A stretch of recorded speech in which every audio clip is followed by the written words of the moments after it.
Victoria memorial কোন ঠাইত অৱস্থিত? অপশ্যনছ আছে কলিকতা, নতুন দিল্লী, মুম্বাই, ভোপাল। তো ইয়াৰ ৰাইট আনসাৰ হ'ব কলিকতা। হেল্ল' ফ্ৰেণ্ডছ, গ্ৰেড 3 আৰু 4 last year question paper solve session, মানে যোৱা বছৰ কেনেকুৱা ধৰণৰ কুৱেশ্যন আহিছিল, কি কুৱেশ্যন আহিছিল আৰু কেনেকুৱা টাইপৰ কুৱেশ্যন আহিছিল এই ভিডিঅ'ত আলোচনা কৰিম। এইবাৰো ঠিক কেনেকুৱা কুৱেশ্যন আহিব পাৰে এই ভিডিঅ'ৰ যোগেদি আলোচনা কৰিবলৈ চেষ্টা কৰিম। গতিকে ভিডিঅ'টো শেষলৈকে চাব। And one request to you, চেনেলত নতুন হ'লে লাইক আৰু ছাবস্ক্ৰাইব কৰি দিব। So' let's start the video'.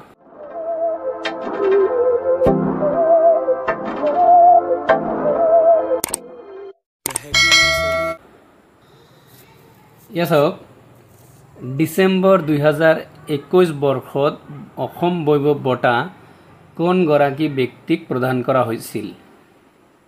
Options আছে জিতেন্দ্ৰনাথ গোস্বামী, ৰতন টাটা, ৰতন থিয়াম, অমল প্ৰভা দাস। ইয়াৰ শুদ্ধটো আছিল ৰতন টাটা। নেক্সট কুৱেশ্যনটো চাওক, কুৱেশ্যন আছিল নৰেন্দ্ৰ মোদী ষ্টেডিয়াম কোন ঠাইত অৱস্থিত? অপশ্যনছ আছে বৰোদা, চুৰাট, মেহসানা, আহমেদাবাদ। এইবাৰ 2023 ৱৰ্ল্ড কাপ ফাইনেল খেল য'ত হৈছিল সেই ষ্টেডিয়ামটোৰ নাম আছিল নৰেন্দ্ৰ মোদী ষ্টেডিয়াম আৰু সেইটো আছিল আহমেদাবাদ। তো গতিকে এইবাৰ এইটো এক্সামত পৰীক্ষাত আহিব পাৰে যে 2023 ICC ODI world cup final খেলখন ক'ত অৱস্থিত হৈছিল। এনচাৰ কিন্তু এটাই হ'ব। তাৰপিছত চাওক, MPLAD আঁচনিত LADৰ সম্পূৰ্ণ ৰূপটো কি? অপশ্যনছ আছে local asset development, local area development, leading asset development, local area distribution. তো MPLAD ইয়াৰ MPLAD হৈছে member of parliament local area development, মানে এই অপশ্যনটো ৰাইট হ'ব। লোকেল এৰিয়া ডেভেলপমেণ্ট স্কিম আছে MPৰ আণ্ডাৰত, ইয়াকে কোৱা হয় LAD। গতিকে ইয়াৰ এনচাৰ আছিল লোকেল এৰিয়া ডেভেলপমেণ্ট। তাৰপিছত কুৱেশ্যনটো চাওক, কোনগৰাকী ব্যক্তিৰ জন্মদিনত অভিৰুচি ক্ৰীড়া দিৱস পালন কৰা হয়? অপশ্যনছ আছে ভোগেশ্বৰ বৰুৱা, মনালিছা বৰুৱা বা মেহতা, হিমা দাস আৰু আছে ৰাধা গোবিন্দ বৰুৱা। তো ইয়াৰ যিটো শুদ্ধ উত্তৰ সেয়া হৈছে ভোগেশ্বৰ বৰুৱা। এটা চাওক, বাহিৰৰ কাণ্ট্ৰি, বাহিৰা দেশৰ ৰাজধানীৰ নামো আহিব পাৰে। ইয়া হৈছে জিম্বাবুৰ ৰাজধানী চহৰৰ নাম কি? বহুত মানে সৰু এটা দেশৰ ৰাজধানী দিছে যাতে কোনোবাই হয়তো মানে মনত নাৰাখিব পাৰে।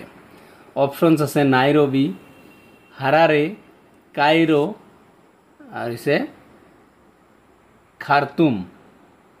ইয়াতে চাওক, জিম্বাবু দেশটো ইমান মানে ৰিচ দেশ নহয় যিটো মানুহে সদায় মনত ৰাখিব, সেইকাৰণে এনেকুৱা কুৱেশ্যন দিব পাৰে। তো ইয়াতে ভেৰি চিম্পল, কেইদিনমান আগতো ইণ্ডিয়ান ক্ৰিকেট টীমে তাতে গৈ বহুতকেইটা মেচ খেলিছে। আমাৰ অসমৰ ৰিয়ান পৰাগেও তাতে খেলিছিল। এয়া হৈছে হাৰাৰে স্পৰ্টছ ক্লাব য'ত খেলিছিল আৰু ৰাজধানীৰ নাম হৈছে হাৰাৰে।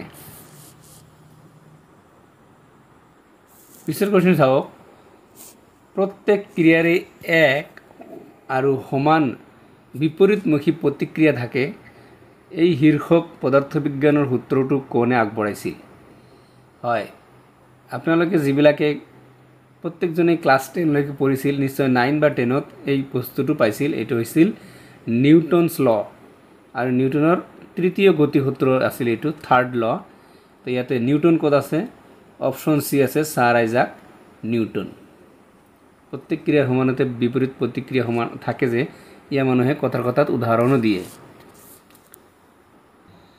এটা চাওক, নেক্সট কুৱেশ্যন কি আছিল? ইণ্ডিয়ান চিভিল ছাৰ্ভিচ সংক্ষেপে ICS পৰীক্ষাত উত্তীৰ্ণ হোৱা অসমৰ প্ৰথমগৰাকী ব্যক্তি কোন আছিল? বহুত ইম্পৰ্টেণ্ট কুৱেশ্যন, বহুত এক্সামতে দি থাকে। অপশ্যনছ আছে জামচংগা নামপুই, আনন্দৰাম বৰুৱা, হেমচন্দ্ৰ বৰুৱা, পাৰ্বতী প্ৰসাদ বৰুৱা। ইয়াৰ শুদ্ধত্বটো আছিল আনন্দৰাম বৰুৱা 2021 চনত আসাম ভৈভৱ এৱাৰ্ড যে জিকিছিল সেইটো কোৱেশ্চন আহিছিল তো এইবাৰ যেহেতু 2024 পৰীক্ষা হ'ব গতিকে 2024 টো কোনে জিকিছিল সেইটো মনত ৰাখিব এয়া হৈছে কি Ranjan Gogoi former Chief Justice of India Ranjan Gogoi was given the Assam's highest civilian award Assam Vaibhav Award তাৰপিছত চাওক নিম্নলিখিত কোনটো স্থানে অসম আৰু অৰুণাচল সংলগ্ন কৰিছিল এই কোৱেশ্চনটো আহিছিল মানে নিম্নলিখিত কোনটো স্থানে অসম আৰু অৰুণাচল সংলগ্ন কৰিছে অপচনছ আছে ডিৰাক বক্সিৰহাট ডিমাপুৰ যোৰহাট যদি আপোনালোকে কনফিউজন হয় তেনেহলে মই এটা ট্ৰিক্স মই কৈ দি আছো আপোনালোকক এনেকৈ কৰিব আপোনাৰ চাৰিটা অপচন যে দিয়া থাকিব চাৰিটা অপচনৰ ভিতৰত আপোনাৰ যেটো আনকমন অপচন দিয়া থাকিব হেতু বাদ দিব যেনেকৈ ধৰক বক্সিৰহাট হৈছে অসম পশ্চিম বংগ সীমান্ত এটো বাদ তাৰপিছত আপুনি কাৰ্বি আংলং হৈছে ডিমাপুৰ কি ডিমাপুৰত কাৰ্বি আংলঙত আছে ডিমাপুৰ গতিকে এটো বাদ তাতো অৰুণাচল প্ৰদেশটো নাই নেক্সট আছে যোৰহাটতো নাই তো থাকিল কি ডিৰাক তো এইটো অপচন হ'ব ৰাইট এনেকুৱা ধৰণৰ যদি আপোনালোকে এটা কৈ অপচন বাদ দিয়ে তেতিয়াহলে লাষ্টত চাব এটা অপচন বাকি থাকে হেতু হ'ব ৰাইট আনসাৰ